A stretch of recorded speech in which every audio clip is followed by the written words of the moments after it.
is one card that's upside down from all the rest of them. Sir, will you remove that one card that's flipped upside down? Hold that up so everyone can see that. Is that it? Wow. All right, show that to people in the back. Very good. All right, well, thank you for playing along. All right, I'll do anything for you. So, something I like to do just to kind of lighten up the mood, get things going. I know y'all are raring to go into the next class. This is for CE, 2 hours of continuing education. Professional courtesies. So, went through the intro. My name is Blaine Little. Let's talk about how you react out in the field to potential issues, some problems that may arise, and whether it's something on your own or you're networking with another agent. How do we handle those sorts of things? How do we broach those sticky situations? Let's go back to when you first got your real estate license. Nowadays, how much does it cost? Well, just to call yourself a realtor, everything all in, about how much money are we talking about? A bunch. A lot. How much? Can we put a dollar amount on it? For what? $200? Oh, you're saying 3,000, about 2,500, so somewhere around there. To get your license, to get hooked up with NAR, to get your first printing of business cards and all that good fun stuff. So probably about at least between 2,000 and 3,000, right? Yes. So when you took that, when you went through the licensing class and you took that exam, and some of us like that exam so much we took it twice. So you're talking about a lot of money. And the instructor who was there, what did they tell you when you go through pre-licensing class? This is everything you need to know to make $1 million in real estate, right? No? What did the instructor tell you? What was the premise of the class? You passed the test. Yes, exactly. And within that class, you learned about Tennessee state law as it applies to real estate. All right? Now, you join the NAR, National Association of Realtors, and we have a code of what? Ethics. Ethics. So below the law is ethics. What is ethics? And then down below that, you have kind of this gray, murky area about how do you practice real estate. What are the professional courtesies? What are your philosophies about real estate? How do you interact with all those people you're going to need to interact with? And that's what we're going to talk about today. I like to have this disclaimer there.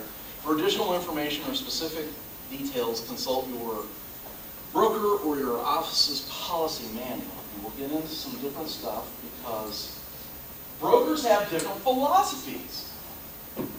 Realtors, individual contractors, have different philosophies about how they practice real estate. And a key point that I really want to drive home here today is not everyone's going to practice real estate the same as you or the same as your company. And there does need to be a certain amount of flexibility within there. Big thing is communication is key. The best way to ensure a successful closing is for everyone to know what's going on. So let's name some of the other professionals, that you have to deal with. Who are your clients, obviously? Either buyers or sellers, right? Who are some of the other professionals that we have to work with? A home inspector. What else? Attorneys. Appraisers. Yeah. Lenders. Other realtors. Yeah. Yeah. Lender. Title company. Maybe occasionally your managing broker gets involved sometimes. Pardon? Secretaries. Yeah. Well, I don't want to get, that's a different class. But sometimes they can play gatekeeper, and how do you get through that? Well, the best way to ensure a successful closing is for everyone to know what's going on. According to the Code of Ethics, realtors owe duties to the general public, their clients, and other realtors. We're going to break that down. Let's talk about some client etiquette. Client etiquette. Does anybody want to hazard a guess what the NAR's #1 complaint is on either side, buyer or seller? And what I mean by this is, I'm not talking about TRAC, not the Tennessee Real Estate Commission. I'm talking about the NAR in Washington, D.C. They have a 1-800 hotline that you can call to complain about realtors.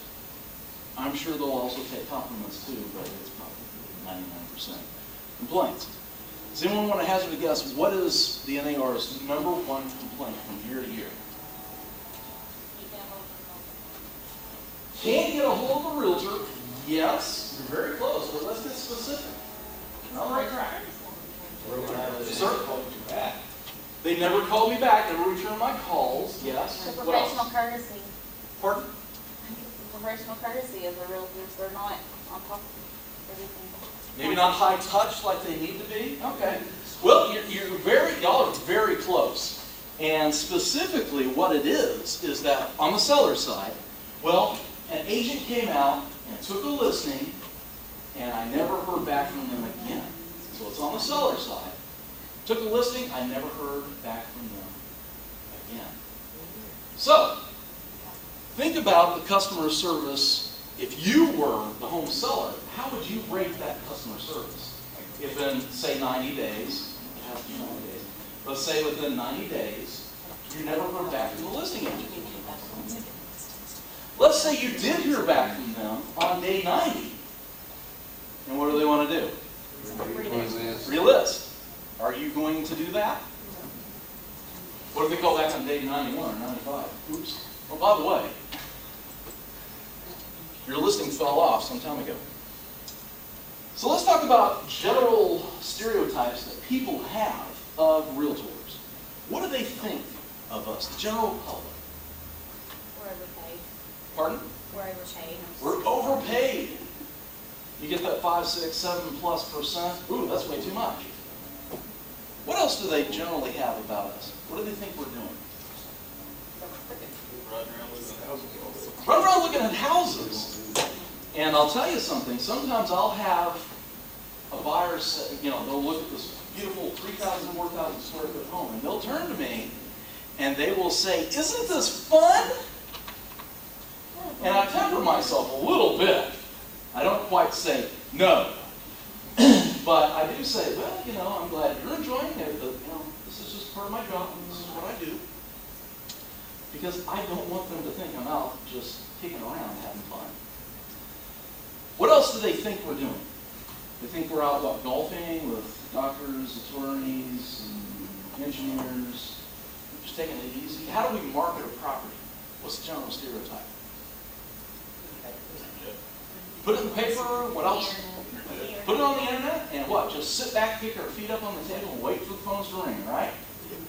All right, so that's the stereotype that a lot of people have out in the public. What's the reality? You get a listing, let's say on the seller side.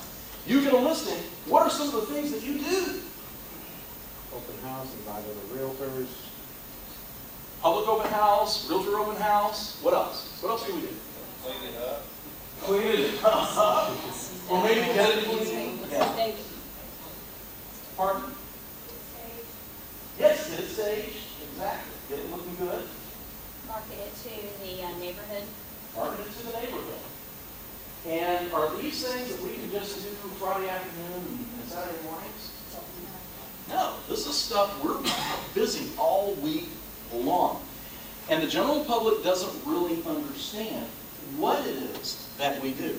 So it goes back to communication once again.